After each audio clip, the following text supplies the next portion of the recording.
Rashid Nezhmetdinov is known as a great attacking player, but in this game his opponent Andor Lilienthal transfers almost all his pieces to the kingside, sacrifices a piece and starts a very strong attack on Nezhmetdinov's king.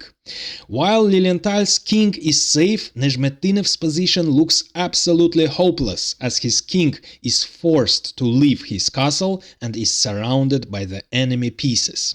But then Nezhmetdinov's magic begins. The queen sacrifice comes like a thunderbolt from a clear sky.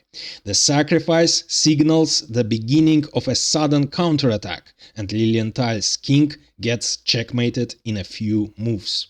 Lilienthal starts with d4. Nezhmetdinov plays the Benoni defense, c4, c5.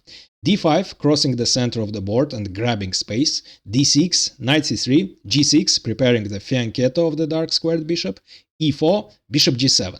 And now the common setup for white would have been knight f3 followed by bishop e2 and short castle. But in our game, Lilienthal opts for a different plan. He's going to start the immediate attack on the black king. Bishop d3, and after Nezhmetdinov castles kingside, knight e2. Lilienthal's idea is to play knight g3, and from g3 the knight will control the h5 square and support the advance of the h-pawn, after which white will open the h-file and the rook will join the attack on the black king. Nezhmetdinov continues his development, knight d7, knight g3, and the common Benoni move e6. Now, had the white knight been on f3, of course, the natural reaction to e6 would have been the short castle. But as the knight is on g3 and white is planning to open the h-file for his rook, of course, the castle kingside doesn't make any sense. The rook must stay on h1. That's why Lilienthal captures on e6, opening the d-file for his queen. Now the d6 pawn will be under attack, and also, as black is forced to capture on e6 with the pawn, weakening black's kingside. The pawn has disappeared from f7, it isn't defending the g6 pawn anymore, and the only defender of the pawn is the h-pawn, but this pawn will disappear too very soon, because white starts the pawn storm. h4. Knight e5, attacking the bishop, and this bishop will play the very important role in white's attack on the black king. That's why Lilienthal spends a tempo and retains the bishop, and the bishop is controlling the very important h5 square. You will see why this is very important. So white is going to play h5, open the h-file and start a very strong attack. That means black must play energetically and start the immediate counterplay. That's exactly what Nezhmetdinov does. a6, preparing the b5 advance. h5 followed, of course, queen e7 and the exchange on g6. Now the only pawn that survived on the king side in front of the black king is the g-pawn. The f and h pawns have disappeared and the g6 pawn is weak. So the black king is in trouble. How to continue the attack for white? The most natural, the standard move is bishop h6, but it turns out, so the idea of bishop h6, of course, is to exchange the dark squared bishops, after which the dark squares on black's king side would be weakened. But it turns out that bishop h6 doesn't work, because black would simply capture on h6, and after rook takes h6, king g7, attacking the rook and opening way for his rook to h8 in order to oppose the white rook on the h-file. And as the rook is under attack, it must retreat, and bishop d7 connecting his rooks, and after queen d2, white is threatening to invade, but of course rook h8 would follow, and after long castle, black would exchange a pair of rooks and play knight f7, taking under control the h6 and h8 squares, and black will play rook h8 next move, completely neutralizing white's pressure on the h-file. That's why instead of bishop h6, Lilienthal plays bishop g5, developing his bishop and pinning the black knight. And Nezhmetdinov starts his counterplay, sacrificing the pawn. b5. Of course, black is threatening to capture on c4. c4 is attacked twice, so white must capture. White must accept the sacrifice of the pawn. c takes b, but now that the c4 pawn is deflected and it doesn't control the d5 square anymore, it will be easier for black to play d5. Of course, Nezhmetdinov captures on b5. Now the files on the queen side also open, which is helpful for the counterplay. And now white has an option, either to capture with the knight or the bishop. And both of these moves have their advantages and drawbacks. The drawback of bishop takes b5 is that the bishop leaves the king side and it isn't controlling the h5 anymore. But the advantage is that the knight remains on c3 and controls the d5 square, preventing black from playing d5. But Lilienthal wanted to keep his bishop on e2, because the bishop will play a very important role in the attack. That's why he captures with the knight. But now, of course, it will be easier for black to play d5. Also, by capturing with the knight, Lilienthal attacks the d6 pawn. It's attacked twice and defended only once. That's why Nezhmetdinov plays knight f7, defending the pawn and attacking the bishop. That's why queen d2, defending the bishop. And, of course, d5 followed. The pawns are exchanged and it turns out that the center is open and the white king is still in the center and it might be very dangerous. So white must do something about his king. White cannot keep the king in the center. And castling queenside looks very dangerous because the files are open and the pawns are mobile, they can move forward and create very unpleasant threats to the white king on the queen side. Besides that, the dark squared bishop also is attacking the queen side. That's why Lilienthal castles kingside, which looks paradoxical at first sight, because white's whole plan was to open the h-file for his rook, and now white voluntarily moves his rook away from h1. But it isn't the case. Now the white king is completely safe and the queen's rook will replace the king's rook on the king side, on the h-file, as you will see, because Lilienthal is going to transfer his queen's rook to the king side. Bishop b7 and a4, not only defending the knight, but also preparing the rook maneuver. Via a3, the rook will be rerouted to h3. And it will replace the king's rook, of course, on the king side, on the h-file.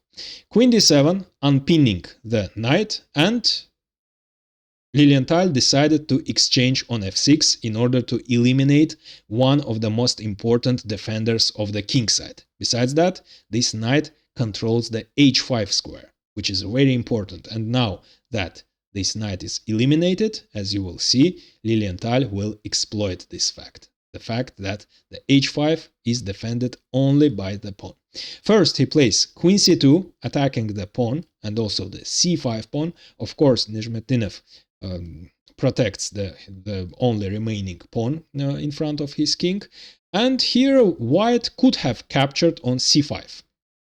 In this case, white would be better, but black would have some compensation for the material. Black can either capture immediately on b2, or maybe even stronger, play d4. Now the passed pawn is very strong and the light squared bishop's diagonal is open. But it seems that Lilienthal in this game wasn't interested in pawns. He wanted to checkmate the black king. That's why, instead of capturing on c5, he plays bishop h5. Now you see why Lilienthal wanted to keep his bishop on e2.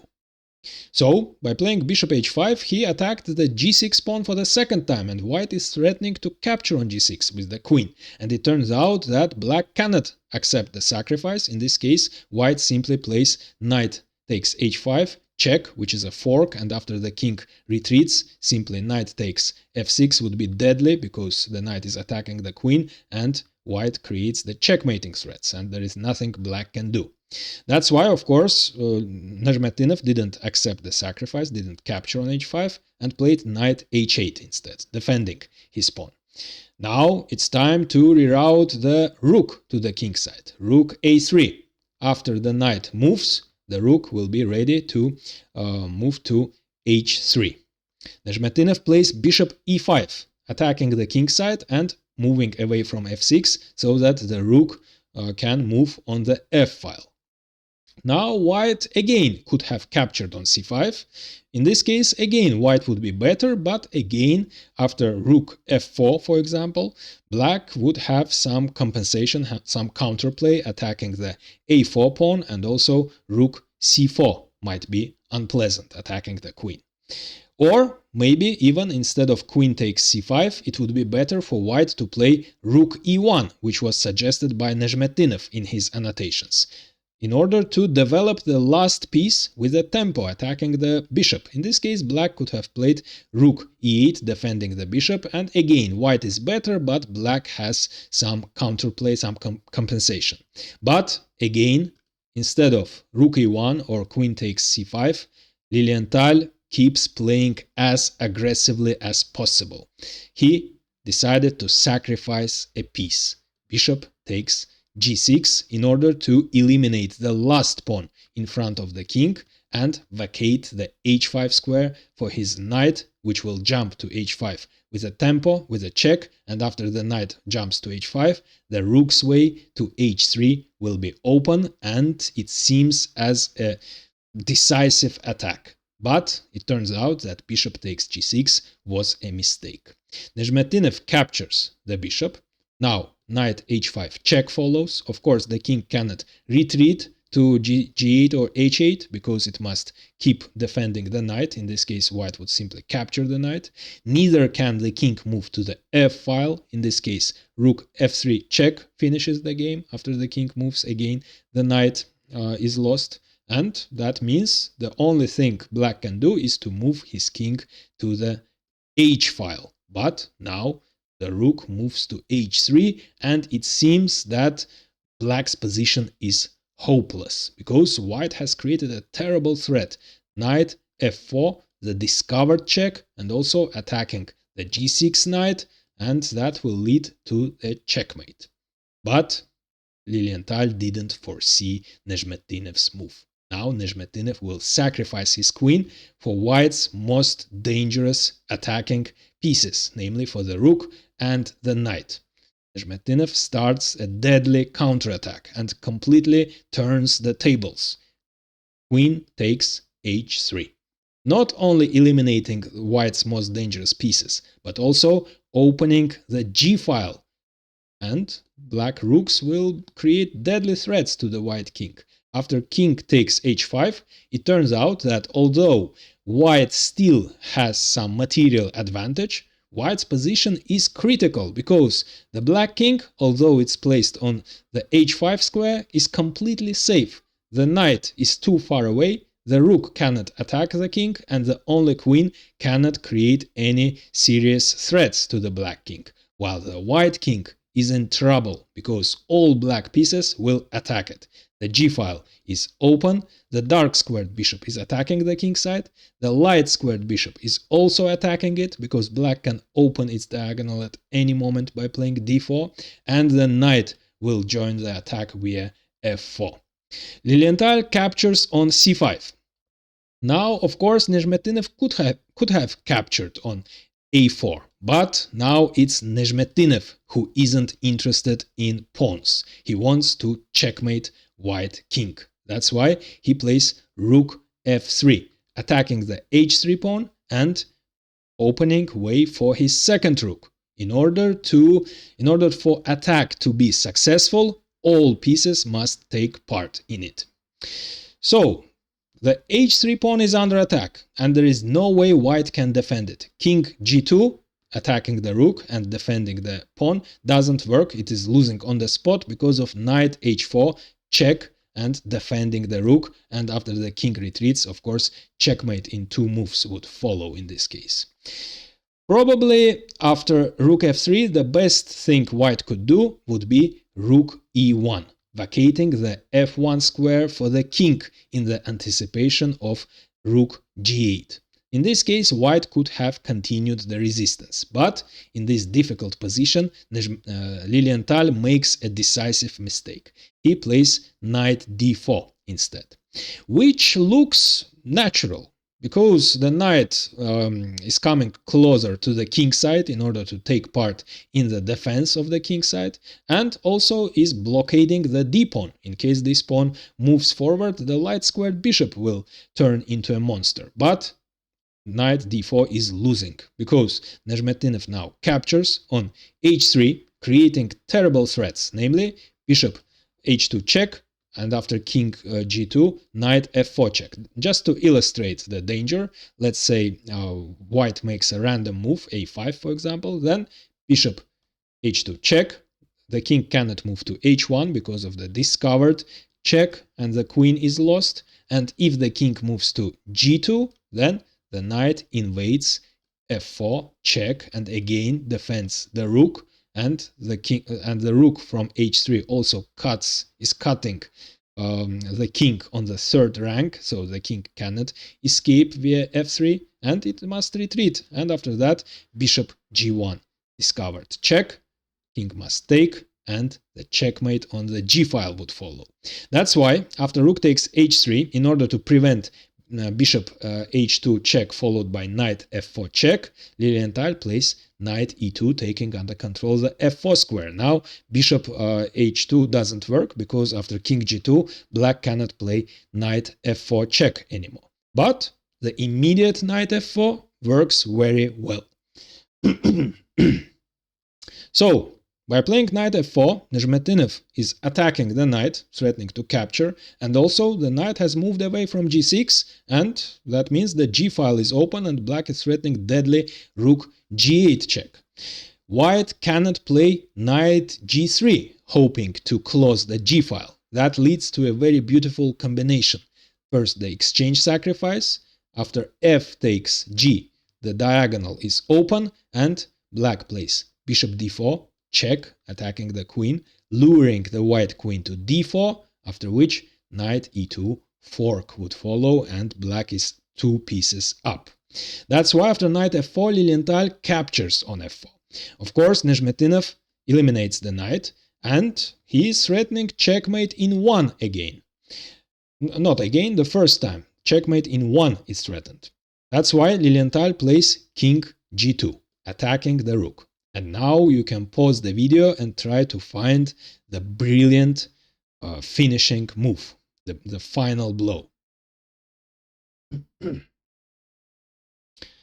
So the first move that comes to mind is rook g8 check, and after king takes h3, bishop c8 check, and the white king doesn't have a single square. But it isn't checkmate. White can sacrifice the queen.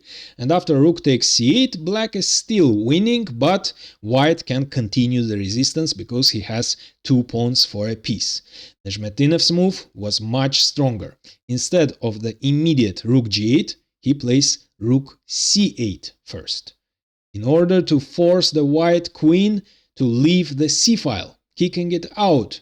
And after the queen moves, let's say to d4, only now rook g8 check, king takes h3, and now bishop c8 is checkmate because the queen isn't on c5 anymore. That's why after rook c8, Lilienthal resigned. And now I recommend watching a game in which Nezhmetdinov punished his opponent for violating the opening principles in a very original way. But first, like this video and subscribe, as it's really helpful for the channel growth.